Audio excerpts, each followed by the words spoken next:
Quando o amor nasceu de uma mentira. Vamos à minha história de amor e paixão. Eu tinha 29 anos e tudo começou num daqueles dias absolutamente comum da semana, no escritório onde eu trabalhava como assistente administrativa. A empresa era média, daquelas que ficam no 10º andar de um prédio comercial meio sem graça no centro da cidade. Eu estava lá há quase 2 anos, fazendo meu trabalho direitinho, sendo invisível como sempre fui. Sabe aquela menina que ninguém realmente nota, que usa roupa discreta, cabelo preso, que nunca fala alto demais nem chama atenção? Pois bem, era eu. E então ele chegou, Arthur, o novo coordenador do setor de projetos. Não era um cara de tirar o fôlego no sentido clássico da palavra, mas tinha algo nele que mexia comigo de um jeito que eu nunca tinha sentido antes. Era alto, 32 anos, e tinha aquele jeito tranquilo de quem sabe exatamente quem é. Usava óculos de armação escura que dava um ar intelectual. E quando sorria, caramba! Quando ele sorria era como se o escritório inteiro ficasse mais iluminado. Mas o que realmente me pegou foi a voz dele. Grave, calma, daquelas que você poderia ouvir falando sobre qualquer coisa, até sobre relatórios trimestrais, e ainda assim se sentiria envolvida. Nos primeiros meses, eu só observava de longe. Arthur era daqueles caras sociáveis, que conversava com todo mundo, fazia piadas no cafezinho, organizava happy hour que eu nunca tinha coragem de ir. Ele era simpático comigo, claro, mas daquele jeito profissional e distante que as pessoas são com quem elas não realmente enxergam. Eu era só mais uma funcionária, a assistente tímida que entregava os relatórios em dia e não dava trabalho. Eu passei meses alimentando essa paixão silenciosa e patética. Chegava mais cedo só para cruzar com ele no elevador. Inventava desculpas para passar pelo setor dele. Memorizava os horários que ele ia buscar café. Stalkeava discretamente as redes sociais dele, onde descobri que ele gostava de literatura, de fotografia, de música clássica, de viagens para lugares meio alternativos. Ele postava fotos de livros que estava lendo, de shows pequenos que ia, de trilhas que fazia nos fins de semana. E eu percebia que não tínhamos absolutamente nada em comum. Eu era caseira, meio nerd, mas do tipo que assistia a séries manjadas, que nunca tinha lido aqueles livros cult que ele citava, que preferia um restaurante conhecido a um barzinho descolado. Eu era comum, previsível, e ele era diferente, interessante, do tipo que as pessoas queriam conhecer melhor. Foi numa dessas noites que eu fiquei rolando o feed dele, com uma garrafa de vinho pela metade e aquela sensação horrível de que eu nunca seria notada por alguém como ele, que a ideia surgiu. Idiota, impulsiva e completamente errada. Mas na hora pareceu quase razoável na minha cabeça meio tonta. E se eu criasse um perfil fake? Não para enganar ninguém seriamente, mas só para conversar com ele, para ser notada, nem que fosse virtualmente, para saber como seria ter a atenção dele voltada para mim, mesmo que fosse para uma versão fictícia de mim. Eu sei como isso soa, Pri. Sei que parece coisa de gente desesperada e meio maluca. E talvez eu fosse um pouco das duas coisas naquele momento. Mas a solidão faz a gente tomar decisões estúpidas. E eu estava tão cansada de ser invisível, tão farta de chegar em casa para um apartamento vazio e jantar sozinha vendo vídeos aleatórios no celular, que acabei fazendo. Criei um perfil no Instagram com o nome de Melissa. Usei fotos que peguei de uma modelo alternativa meio desconhecida, daquelas meninas lindas com franjinha, tatuagens discretas, que postam fotos em cafeterias charmosas e festivais de músicas. Construí toda uma persona. Disse que eu era fotógrafa freelancer, que tinha morado fora, que adorava as mesmas bandas que ele curtia, que lia os mesmos autores. Basicamente, criei a versão de mim que eu achava que ele iria gostar. A garota interessante que eu nunca seria. O plano inicial era só seguir ele e talvez, Só talvez ele seguisse de volta e eu pudesse interagir de leve com as postagens dele. Nada demais. Mas as coisas nunca saem como a gente planeja, né? Ele seguiu de volta no mesmo dia. E alguns dias depois, quando postei uma foto de um livro que vi que ele tinha comentado que queria ler, ele mandou mensagem. Uma mensagem simples, só comentando sobre o livro, mas meu coração quase saiu pela boca. E daí começou. Conversas casuais que foram ficando mais frequentes. Mensagens sobre livros, sobre músicas, sobre fotografia. Ele compartilhava coisas do dia dele, reclamava do trânsito, mandava memes engraçados. E eu, escondida atrás daquela persona falsa, me sentia viva de um jeito que não sentia há anos. Era como se finalmente alguém quisesse me ouvir, mesmo que não soubesse que era realmente eu. O pior é que eu não estava só fingindo. Sim, eu mentia sobre quem eu era externamente, mas tudo o que eu dizia sobre o que eu sentia, sobre o que eu pensava, era verdade. Quando a gente conversava sobre a pressão de se encaixar nas expectativas dos outros, eu era de verdade, eu estava falando a verdade. Quando eu dizia que às vezes me sentia invisível, era a minha verdade nua e crua. Eu só tinha colocado uma máscara bonita em cima de quem eu realmente era. As semanas foram passando e as conversas foram ficando mais profundas. A gente falava até tarde da noite sobre medos, sobre sonhos, sobre as decepções da vida adulta. E algo estava mudando. No trabalho, eu percebia que Arthur estava diferente comigo também. Não que ele soubesse que eu era Melissa, claro, mas ele parecia mais presente. Sorria mais quando me via, puxava a conversa no elevador, perguntava como tinha sido o meu fim de semana. E eu morria de vontade de contar que tinha passado o fim de semana inteiro conversando com ele, só que como outra pessoa. Foi quando começaram as indiretas dele sobre querer conhecer a Melissa pessoalmente que eu entrei em pânico de verdade. Ele falava que sentia uma conexão especial, que era raro encontrar alguém que ele conseguisse conversar daquele jeito, que queria muito marcar um café. E eu continuava enrolando, inventando desculpas, dizendo que eu estava com a agenda lotada, que estava viajando a trabalho, qualquer coisa para adiar o inevitável. Mas quanto mais eu adiava, mais eu percebia que estava me apaixonando de verdade. Não pela ideia dele, mas por quem ele era realmente. Pelas conversas sinceras que a gente tinha, pelo jeito que ele se abria comigo, pela sensibilidade que ele demonstrava.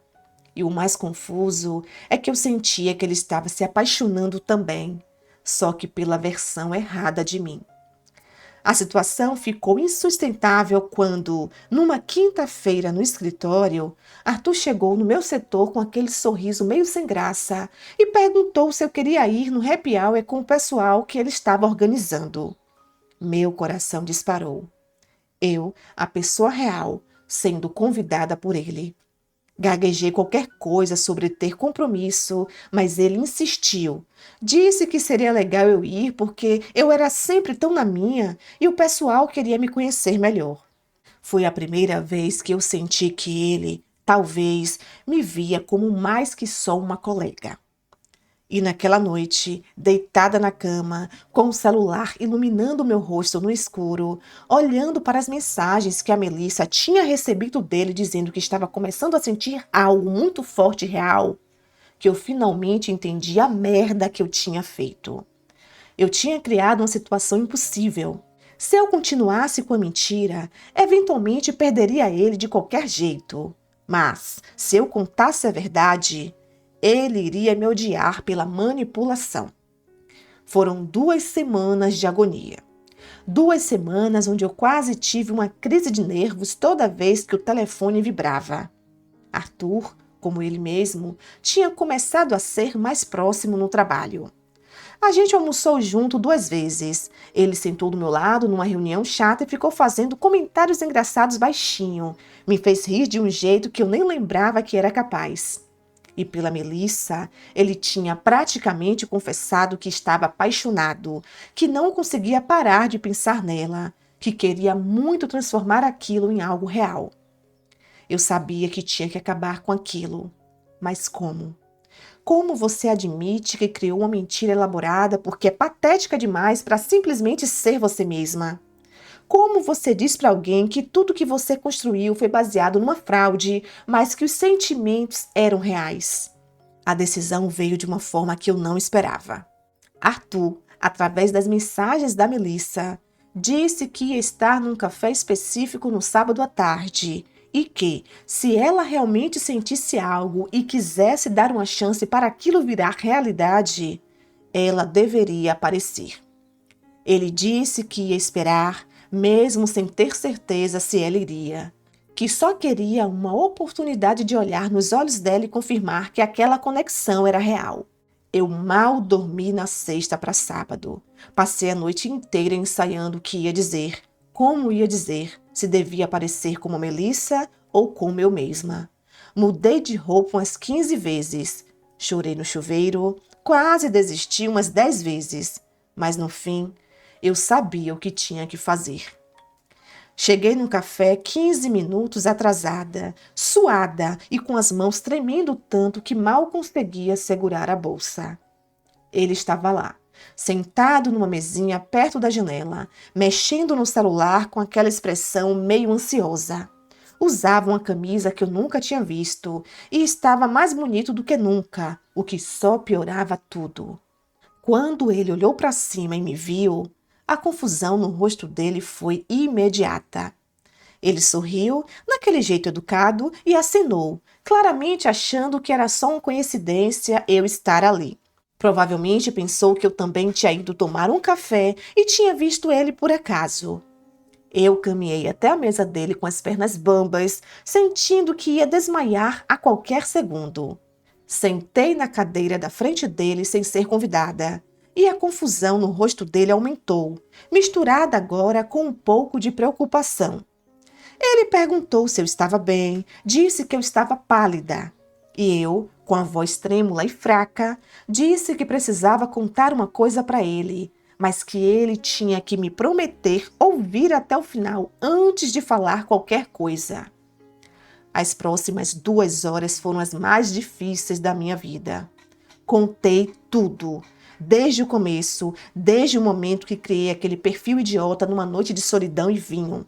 Expliquei sobre como eu me sentia invisível, sobre como tinha desenvolvido aquela paixão silenciosa por ele, sobre como achei que nunca seria interessante o suficiente para ele me notar de verdade. Falei sobre cada mentira, cada foto roubada, cada detalhe da Melissa que eu tinha inventado. Mas também contei sobre como cada conversa tinha sido real para mim, como cada sentimento que expressei era verdadeiro, só estava escondido atrás de uma máscara que eu achei que precisava usar. Como me apaixonei de verdade por ele, pelo jeito que ele era, pelas conversas profundas, pela pessoa incrível que descobri enquanto conversávamos até tarde da noite. Disse que sabia que tinha feito algo imperdoável, que não esperava pelo perdão, mas que ele merecia saber a verdade antes de continuar esperando por alguém que nunca ia aparecer. Durante todo o tempo que falei, ele não me interrompeu uma vez. Só ficou ali, sentado, com uma expressão que ia mudando de confusão para choque, de choque para mágoa, de mágoa para algo que parecia quase nojo. Quando terminei, com lágrimas escorrendo pelo meu rosto e a voz completamente quebrada, ele continuou em silêncio por uns 5 minutos que pareceram 5 horas. Quando finalmente falou, a voz dele estava controlada, mas dava para sentir a raiva por baixo. Ele disse que não conseguia acreditar, que se sentia usado, manipulado, idiota por ter se aberto daquele jeito para alguém que estava mentindo desde o primeiro segundo. Disse que a parte pior não era nem a mentira em si, mas o fato de eu ter continuado, dia após dia, vendo ele se apaixonar por uma ilusão, vendo ele se tornar vulnerável e mesmo assim não ter parado. Ele disse que não sabia mais o que era real, que não sabia se alguma coisa do que conversamos tinha sido verdade, se os sentimentos que ele tinha desenvolvido eram por uma pessoa que realmente existia ou por uma fantasia que eu tinha criado. E a parte que mais me doeu foi quando ele disse que olhava para mim agora e não conseguia conciliar a colega tímida do trabalho com a pessoa que seria capaz de fazer algo tão calculado e tão cruel. Ele se levantou, jogou algumas notas na mesa para pagar o café que nem tinha chegado a beber e disse que precisava de tempo, que não conseguia processar tudo aquilo ali, naquele momento, com eu na frente dele. Pediu que eu não tentasse falar com ele, nem pessoalmente, nem por mensagem, que ele ia me procurar se e quando estivesse pronto. E então ele saiu, me deixando ali sozinha, chorando no meio daquele café cheio de gente, com o coração completamente despedaçado. As semanas seguintes foram um inferno. No trabalho, a gente mal se falava. Ele era educado quando necessário, mas distante, frio.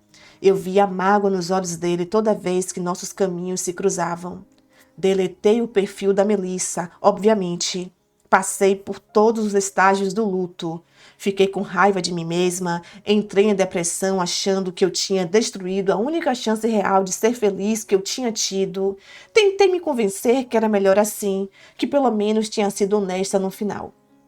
Contei para minha melhor amiga, a Jéssica, que quase teve um treco quando ouviu a história toda. Ela oscilou entre me chamar de louca e sentir pena de mim. Mas no fim, ela disse algo que ficou ecoando na minha cabeça. Que pelo menos eu tinha tido coragem de contar a verdade, que muita gente teria continuado enrolando ou simplesmente desaparecido e deixado ele sem resposta nenhuma. Não era grande coisa, mas era alguma coisa. Eu tinha me conformado que tinha perdido ele para sempre, quando, quase 2 meses depois daquele café desastroso, ele apareceu no meu apartamento numa sexta-noite. Eu quase caí dura quando abri a porta e vi ele ali, com as mãos nos bolsos e aquela expressão séria. Meu primeiro instinto foi fechar a porta de volta, mas ele pediu, por favor, só 5 minutos. A gente sentou na sala, num silêncio desconfortável, até que ele começou a falar. Disse que tinha passado aquele tempo todo tentando processar tudo, que tinha ficado com raiva, que tinha tentado simplesmente esquecer e seguir em frente, mas que não conseguia. Que por mais que tentasse, não conseguia parar de pensar nas conversas que tivemos, na conexão que sentiu, em como aquilo tinha sido real para ele de um jeito que nada mais tinha sido antes. Ele disse que tinha feito terapia, tinha conversado com amigos, tinha tentado entender por que eu fiz o que fiz. E que, com o tempo e a distância, conseguiu enxergar que, embora o método fosse completamente errado e tivesse machucado ele profundamente, os sentimentos por trás eram genuínos, que conseguia ver agora que eu não fiz aquilo por ser maliciosa, mas porque estava desesperada para ser vista, para ser notada, e não sabia como fazer isso sendo simplesmente eu mesma. Mas então ele disse algo que me deixou sem chão. Disse que tinha começado a reparar em mim de verdade no trabalho, que ele tinha começado a ver detalhes em mim que tinha ignorado antes. O jeito que eu mordi o lábio quando estava concentrada, como eu era gentil com todo mundo, mesmo quando ninguém estava prestando atenção. A inteligência que eu demonstrava nas reuniões quando me forçavam a falar. Que tinha começado a sentir algo pela pessoa real, não só pela Melissa. E foi aí que ele disse que tinha vindo me procurar porque, apesar de tudo, apesar da mágoa e da traição que sentiu, ele estava apaixonado por mim. Não pela Melissa, não por uma fantasia, mas por mim. Pela Letícia quieta do trabalho que escondia tanta coisa por trás daquela timidez toda. Ele disse que não sabia se conseguiríamos superar isso, se conseguiríamos construir algo real em cima de uma fundação que começou com mentiras, mas que queria tentar. Que eu merecia uma chance de mostrar quem eu realmente era, sem máscaras, sem perfis falsos, sem tentar ser alguém que não era. Mas ele deixou claro as condições. Honestidade absoluta dali em diante. Nada de esconder, nada de fingir ser mais legal ou interessante do que eu era. Se a gente ia fazer aquilo, ia ser com a verdade nua e crua, por mais desconfortável que fosse. E que se eu mentisse para ele de novo sobre qualquer coisa, mesmo que fosse pequena, seria o fim definitivo. Eu prometi, chorei, pedi desculpas de novo e prometi que nunca mais ia mentir, que ele ia conhecer cada pedaço de mim, mesmo os pedaços chatos e sem graça que eu sempre tentei esconder. E a gente começou devagar, muito devagar, a construir algo real. Os primeiros meses foram estranhos, Pri. A gente saía, conversava, mas sempre tinha aquela sombra pairando.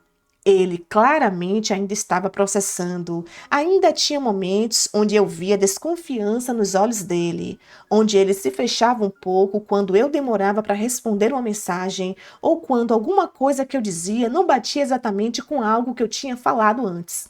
Eu tinha que provar todos os dias que eu era de confiança, que era real, que valia a pena a chance que ele estava me dando. Mas algo bonito também estava acontecendo. Eu estava sendo eu mesma, completamente, pela primeira vez em muito tempo. Admiti que não tinha lido metade dos livros cult que ele gostava, que preferia assistir reality shows bestas do que documentários profundos, que tinha medo de dirigir na estrada e que gostava de música brega de vez em quando. E sabe o que aconteceu? Ele gostou.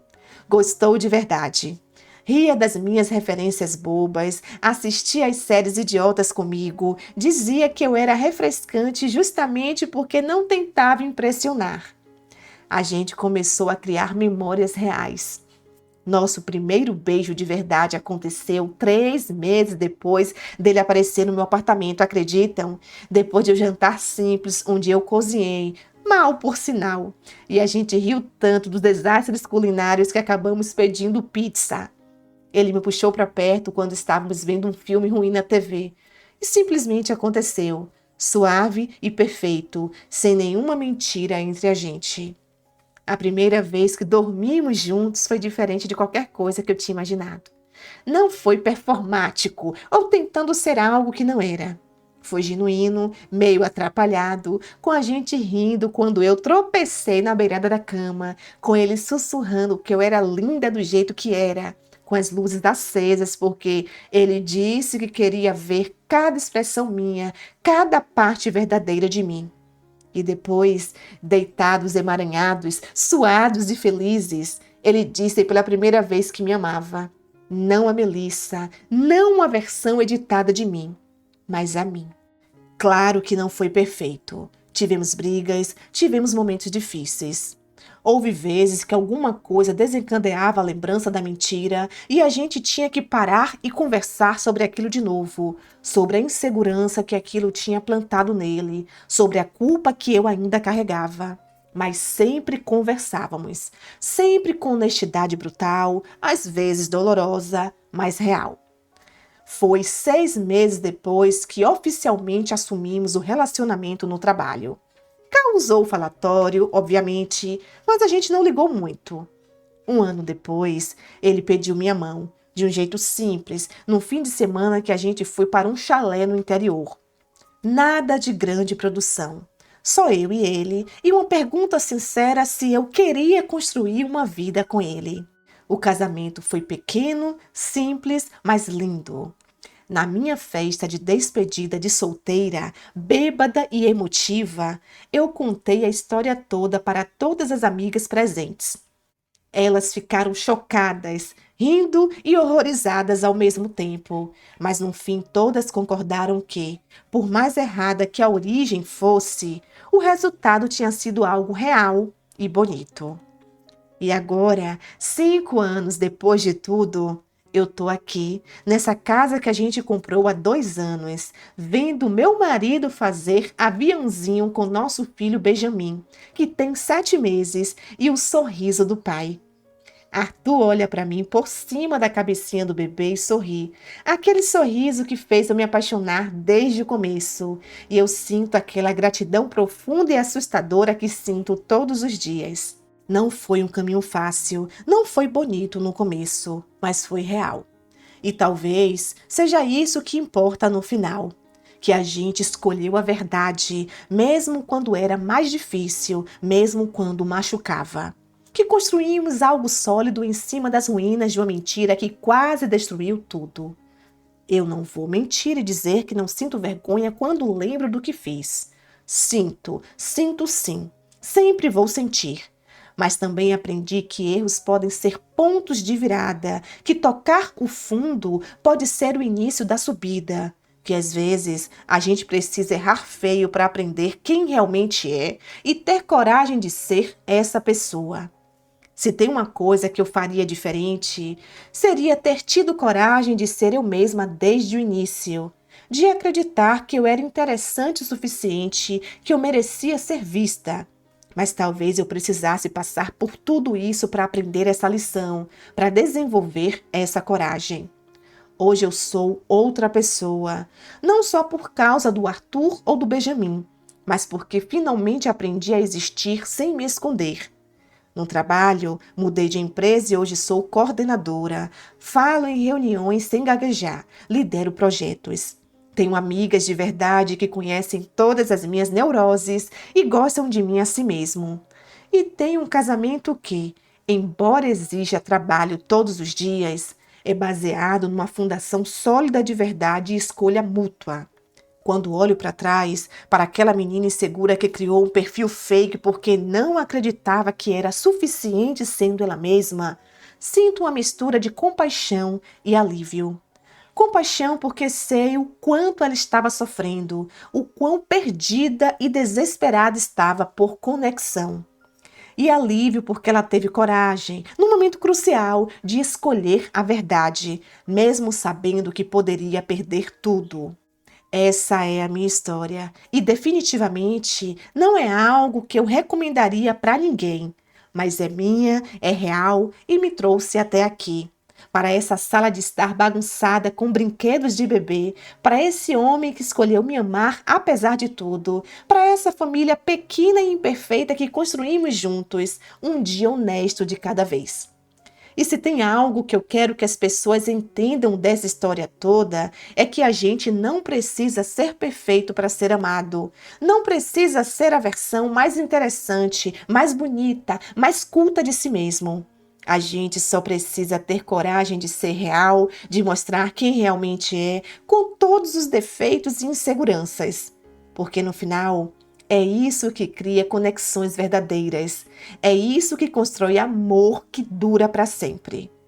Arthur às vezes brinca que nossa história de origem é igual a de super-herói, toda bagunçada e cheia de questionamentos éticos. E eu rio porque é verdade. Mas ao contrário dos filmes, aqui não teve trilha sonora épica ou momento de revelação dramática que consertou tudo magicamente. Teve trabalho, teve dor, teve escolhas difíceis e teve dois adultos decidindo todos os dias que valeria a pena tentar. Essa é a nossa história de amor e paixão. Boa noite a todos. Olá, meus amores, como vocês estão? Espero que bem. Sejam todos muito bem-vindos ao nosso terceiro canal, canal Histórias de Amor e Paixão. Se você acompanha as nossas histórias de amor todas as quintas-feiras, às 19 horas, gosta desse canal, mas ainda não se inscreveu, verifica direitinho, clica nesse botão inscrever-se e ajude esse novo canal a crescer cada vez mais e por isso eu te agradeço. Amiga, muito obrigada por esse relato, muito obrigada por sua história de amor, que Deus abençoe essa família linda e a sua história fica uma reflexão. Verdade. Sempre há verdade. Você tinha vergonha de você mesma. Você quis se esconder atrás de uma pessoa que nunca existiu, que não era real, achando que você não era capaz de conquistar o Arthur.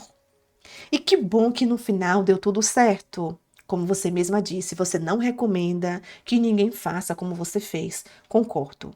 Eu acho que quando a gente começa fazendo algo, enganando, mentindo para alguém, nem sempre iremos ter o mesmo resultado que você teve. Graças a Deus, no final deu tudo certo.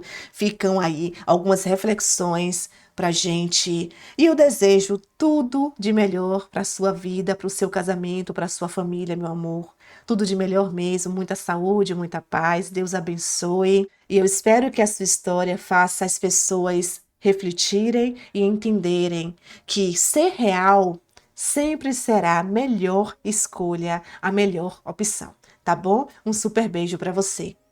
Então é isso, meus amores, que vocês fiquem bem, tenham uma boa noite, um bom final de semana e até a próxima quinta-feira, se Deus quiser.